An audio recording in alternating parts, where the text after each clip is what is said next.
So we're back with module 4. Module 4, and it's confidence.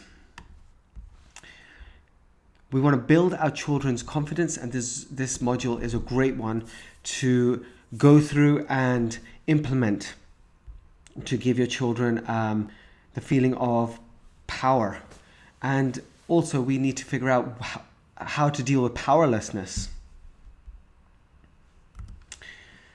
So unfortunately, you see plenty of children that are afraid to speak their mind or think their own thoughts, and plenty that are reckless, violent, and bossy. But none of this is confidence.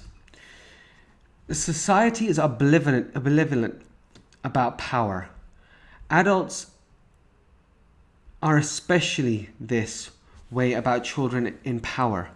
We actually applaud when they stand up to friends, but we don't want them standing up to us. We want them to be assertive, confident, and poised, but not abusive or pushy. We admire physical strength and self-confidence and courage, but we punish aggression and bullying. This is really a confusing line for children. So, what is power? Confidence is equal to the positive power. So when children have a positive power, they feel confident, and this is something that we have to establish. Positive power is basically power when the power is to take a stand for what's right, the power to be adventurous within safe limits, the power to achieve a goal, the power of happy play. These are all positive powers which results in confidence.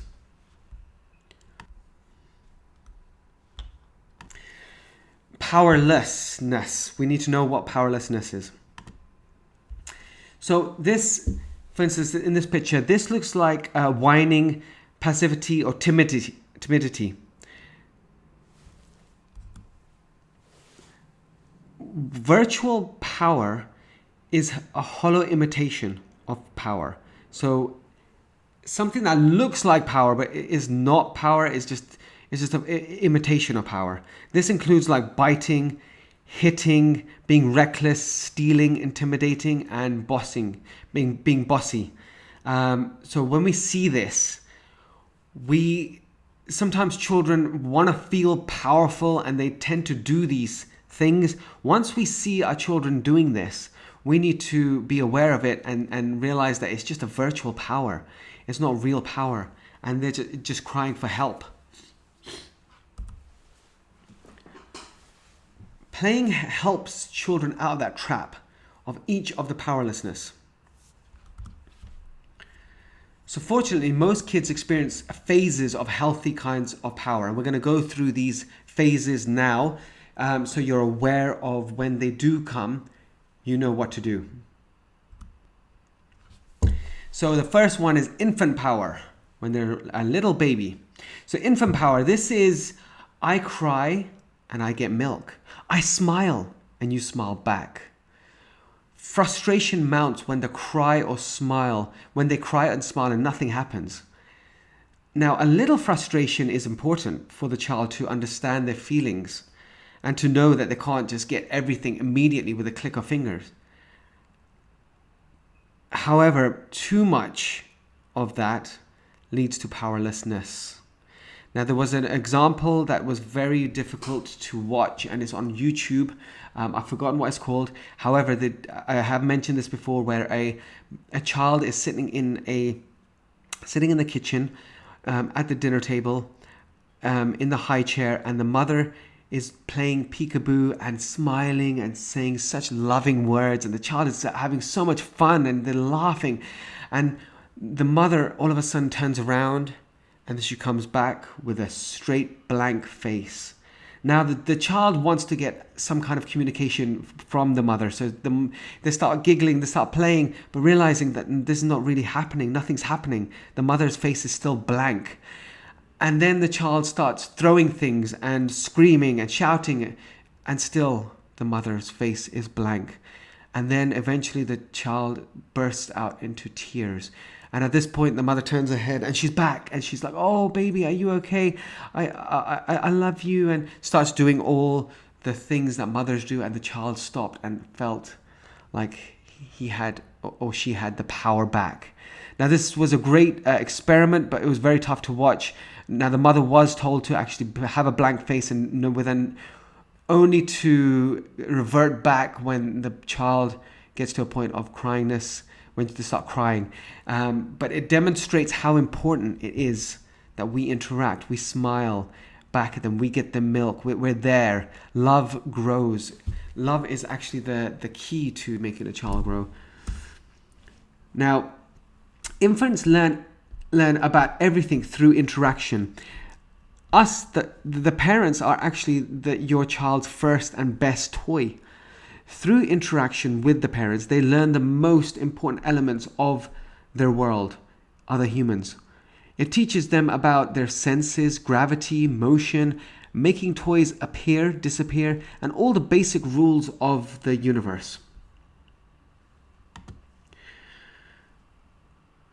The second phase is toddler power. The power to say no, to assert themselves as a separate person. If this power is respected but safely contained with a firm, loving limit, then the growing child can assert their own identity without hurting themselves or others. This growing independence can scare and annoy parents, and this is the reason why there is that saying of terrible twos. We don't like calling them the terrible twos. It's the wonderful twos. Just redefine it, because it's redefined because we know that the child is becoming assertive. They're becoming a separate person. They're trying to gain their independence. This growing independence can scare and annoy us. Some may crack down too hard and trample the child's spirit, and we do not want to do that. The middle ground between excessive punishment and no limits is to recognize and enjoy the burst in independence whilst providing safety and structure of clear limits. So we should, as parents, should be enjoying the fact that our children are becoming independent and growing up. Now, the phase 3 is child power, which is basically preschool and adolescence. Child power, preschool to adolescence, this is when they try to make their own place in the world. They learn to play games, make friends, read, and write. There are new ways to feel powerful and powerlessness. For some, it's when winning and losing become so emotionally charged. This can be within sports, games, making friends, understanding fractions, etc. All children experience frustration as they grow up. Powerlessness rears its head when, as a result of the setbacks they experience, as they try to feel confident and self-reassured. They can't do things as well as their friends or siblings. They're criticized and given grades, so they feel judged. They are overloaded with thoughts on how they should behave, act, talk, and dress. The combined effect of these feelings lead children to powerlessness through passivity and aggressive, virtual, unreal power. We need to be aware of this, especially for the preschool and adolescents, and we can break it through play, which is what this slide says. Playing will help children and parents at every phase of this development sequence. All the healthy aspects of the power can be fostered through play and playing. When powerlessness creeps in, and it will, playing can help children back to confidence and competence. So the one thing that we just have to remember is play. Play is everything in the children's world. Experimenting with power, playing the poopy head game. Now, we reverse psychology and an experiment with power. The power of words and the power to break rules. These are a few things that we should allow our children to do. We need to let them experiment, but not on other children, but because that can cause hurt feelings. When they experiment that with us, it allows us to step out of the power struggle and into play. So we don't want our children to say bad words. However, we don't want them to say those bad words to the children at school. So it's best if they do use them at home, we are able to control that sequence of events. So bathroom humor and name calling are both great loves of young children. They are both related to power, controlling one's bodily functions and the power to hurt someone's feelings. When a parent is playing with their child and they are called maybe a word like poopy head or similar words, say shh, don't tell anyone my secret name. And of course, they will then shout it out to everyone. You'll then laugh and say, you was only kidding, your real secret name is Rice Krispie Cake or something really silly. Just make up anything that you're not offended by. As the object is to break the tension about the name calling with some serious giggles. The child then shouts out the real secret name. Oh, his name is Rice Krispies Cake. I played this game with my children for hours, and it results in lots of giggles, and the focus of that bad word is disappeared in their mind because we're focusing on something that's so much more fun. Another game helps them to stop using inappropriate words, body parts, obscenities. Once a child says such a word, you tell them that they can say that all they want, but if they say a word like bobbly boo, they're going to get in big trouble. When they say it, you pretend to get them in trouble because they're going to say something that gets your reaction. Now that's the key. If they see you reacting to a word, they are going to say it over and over and over again. So you want to react to a word that you're completely cool with. Children love this game, and they actually stop being so obsessed with saying the other bad words that we don't like. You must continue the play for this to work, as if you revert halfway, they will know that the word that you actually want them to stop being so obsessed with saying and the other words we don't like. So they will figure out that you don't actually like that bad word. If you break the play halfway, it's listen, you're not meant to say that. Just continue playing it and say, oh, but you can say that, but don't say bobbity boo, because you're going to get in trouble for that, and then pretend to get them in trouble when they say the other word. You must continue the play for this to work, as if you revert halfway, they will know that the word is a bad word. Excuse me. Prepare your child for the world. So many parents believe in the cold, cruel world philosophy. They believe that they have to prepare their children for hardship in life by getting them used to it. What a child really needs is to feel secure and self-confident. And this comes from being loved and well cared for. Not overprotected, but not toughened up either. Too much protection creates fearfulness and timidity. It's best to both nurture and challenge children. This is really, really key, because we don't want to instill the idea that this world is a very tough world. It's tough out there only through our own personal experiences.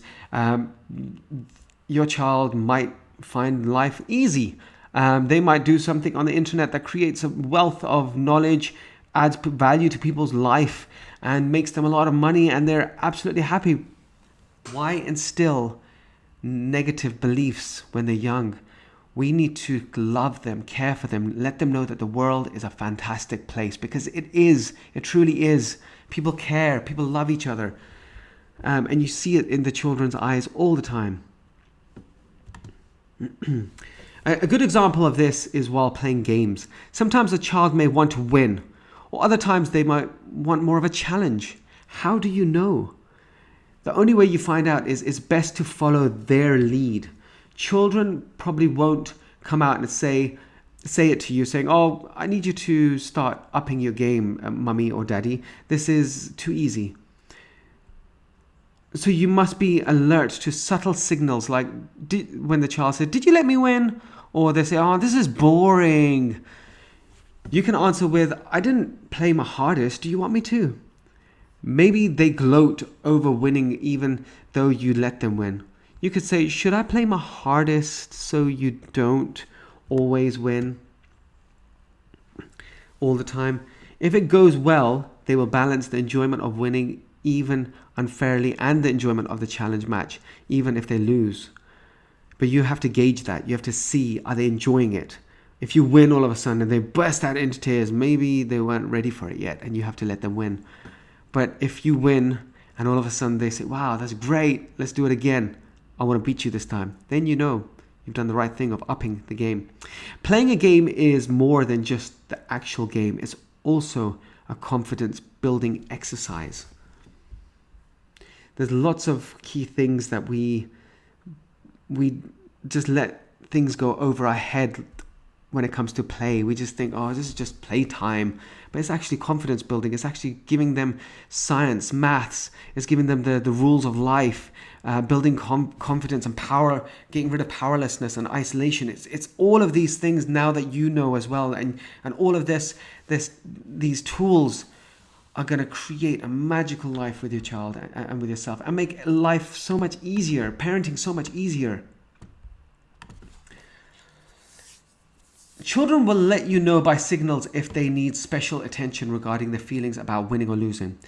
If they're very upset about losing or very obnoxious about winning, you may need to change from playing the game to playing with these themes. For example, play a game where you always lose and then you're a big figure of a sore loser. You shout and scream and you pretend to cry.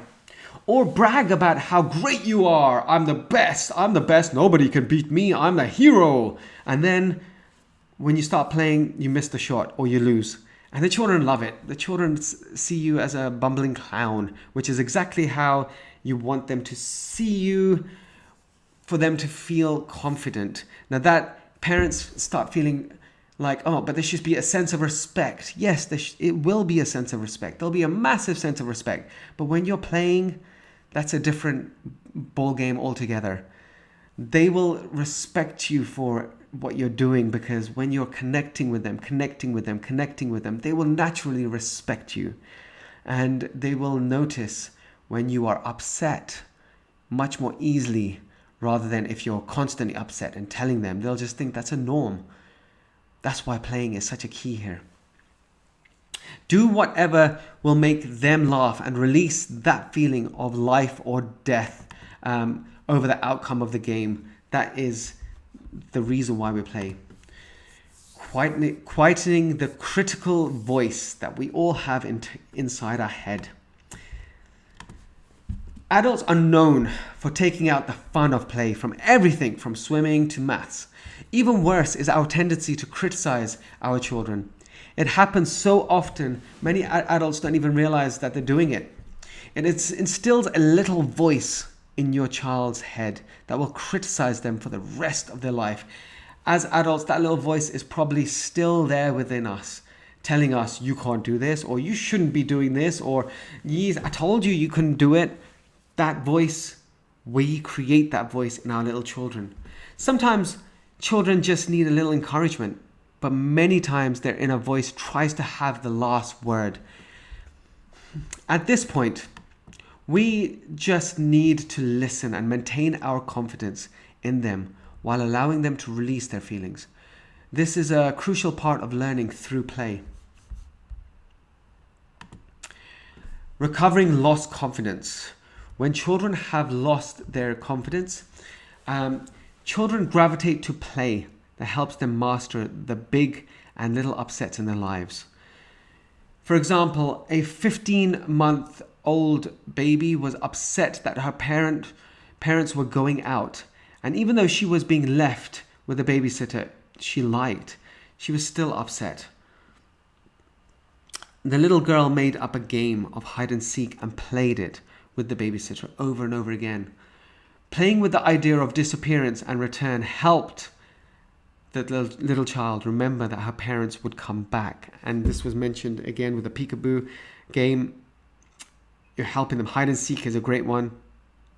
You're there. you're gone, you're there. And when we play hide and seek, one thing that we can, playing hide and seek with our children, we play and we say, oh, we found you. But one thing that we miss is when we found them, give them a huge hug. Say, I found you, here comes a big hug. Woo, hug, bam. Better connection, amplified the game, built more confidence. It's such a beautiful way. Just by implementing that small thing right at the end, or also just saying, I found you, I'm going to chase you, and then chase them and then hug them.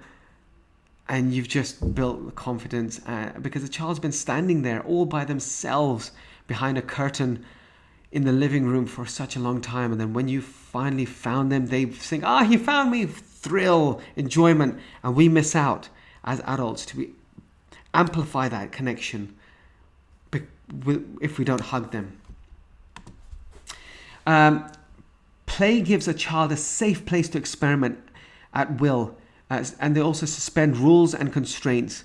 They can give a story a happy ending, or they can become the hero. When children are struggling, parents can help with their recovery of confidence by playing with them. Almost all children will face a trauma, like losing their friends, being teased, etc. These things are painful and will hurt a child's confidence.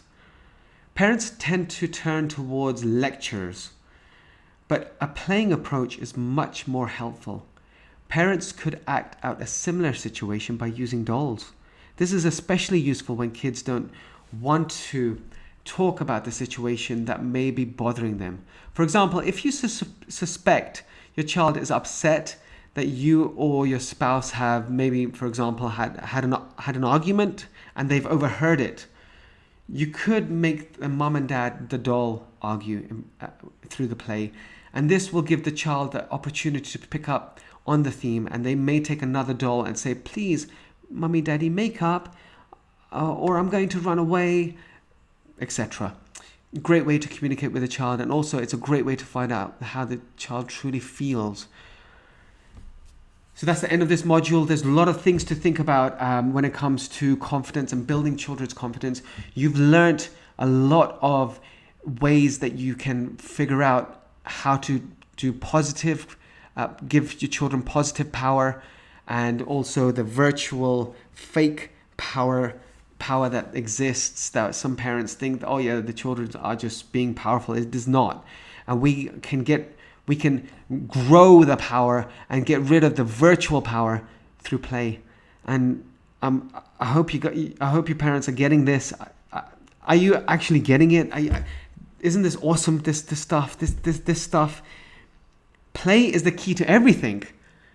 This is the key to unlocking the vault of love with your child and growth. It's not the traditional method of sitting behind a desk and lecturing. It's about having playtime and making playtime magical. And I'll see you all in the next module.